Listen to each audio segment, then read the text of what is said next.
ನಮಸ್ಕಾರ ಸ್ನೇಹಿತರೆ, ನಾವು ಎಷ್ಟೇ ಕಷ್ಟಪಟ್ಟು ದುಡಿದ್ರೂ ಕೂಡ ಹಣದ ಸಮಸ್ಯೆ ದಿನದಿಂದ ದಿನಕ್ಕೆ ಹೆಚ್ಚಾಗ್ತಾ ಹೋಗ್ತಾ ಇರುತ್ತೆ. ಹಾಗೂ ಸಾಲ ಕೂಡ ಸಂಪೂರ್ಣವಾಗಿ ತೀರೋದಿಲ್ಲ. ಹೀಗನ್ನುವ ಸಮಸ್ಯೆ ಸಾಕಷ್ಟು ಜನರಲ್ಲಿ ಇರುತ್ತೆ. ಸಾಲದಿಂದ ಮುಕ್ತಿ ಹೊಂದೋಕೆ ಹಾಗೂ ಕಷ್ಟಪಟ್ಟು ದುಡಿದ ಹಣ ನಮ್ಮ ಬಳಿ ಉಳಿಯಲು ಕುಬೇರನ ಈ ಮಂತ್ರಕ್ಕೆ ಶಕ್ತಿ ಇದೆ. ನಾವು ಎಷ್ಟೇ ಕಷ್ಟಪಟ್ಟು ದುಡಿದ್ರೂ ಹಣ ಬರುತ್ತೆ, ಆದರೆ ಕೈಯಲ್ಲಿ ನಿಲ್ಲೋದಿಲ್ಲ. ಈ ಕಡೆಯಿಂದ ದುಡ್ಡು ಬರುತ್ತೆ ಮತ್ತು ಈ ಕಡೆಯಿಂದ ದುಡ್ಡು ಹೋಗುತ್ತೆ. ನಮ್ಮ ಆದಾಯ ಅಂತ ಸದಾಕಾಲ ಲಕ್ಷ್ಮೀ ದೇವಿಯು ನಮ್ಮ ಬಳಿ ಉಳಿಯೋದೇ ಇಲ್ಲ. ಹಾಗೂ ಸಾಲದಿಂದ ಹೊರಬರಲು ಸಾಧ್ಯವಾಗ್ತಾ ಇಲ್ಲ.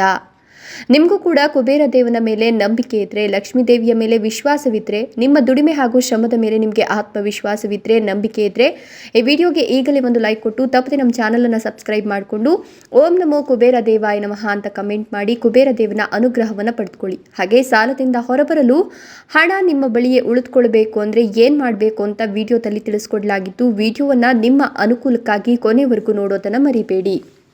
ಹೌದು, ಪ್ರತಿಯೊಬ್ಬರ ಜೀವನದಲ್ಲಿ ಹಣ ಅನ್ನೋದು ಅತಿ ಮುಖ್ಯವಾದ ಪಾತ್ರ ವಹಿಸುತ್ತೆ ಅಂದರೆ ತಪ್ಪಾಗಲಿಕ್ಕಿಲ್ಲ. ಅದರಲ್ಲೂ ಕೆಲವೊಂದು ವ್ಯಕ್ತಿಗಳಿಗೆ ತಮ್ಮ ಜೀವನದಲ್ಲಿ ಆರ್ಥಿಕ ಪರಿಸ್ಥಿತಿಯನ್ನು ಸುಧಾರಿಸಿಕೊಳ್ಬೇಕು ಅಂತ ಹರಸಾಹಸ ಪಡ್ತಿರ್ತಾರೆ.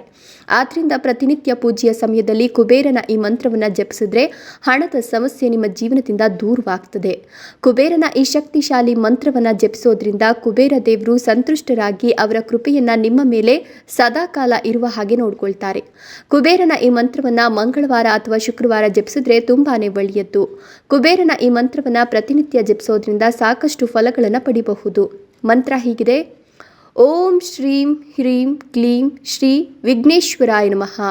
ಈ ಮಂತ್ರವನ್ನು ವಿಶೇಷವಾಗಿ ದೇವರಿಗೆ ದೀಪವನ್ನು ಹಚ್ಚುವ ನಂತರ ಗಣೇಶನಿಗೆ ಪೂಜೆಯನ್ನು ಮಾಡಿದ ನಂತರ ಈ ವಿಶೇಷವಾದ ಶಕ್ತಿಶಾಲಿ ಕುಬೇರನ ಮಂತ್ರವನ್ನು ಜಪಿಸಬೇಕು. ಈ ಮಂತ್ರವನ್ನು 108 ಬಾರಿ ಜಪಿಸಬೇಕು. ಈ ಮಂತ್ರವನ್ನು ಜಪಿಸೋದ್ರಿಂದ ನಿಮ್ಮ ಜೀವನದಲ್ಲಿ ಇರುವ ಹಣದ ಸಮಸ್ಯೆಯು ಕ್ರಮೇಣ ಕಡಿಮೆಯಾಗುತ್ತಾ ಬರುತ್ತೆ.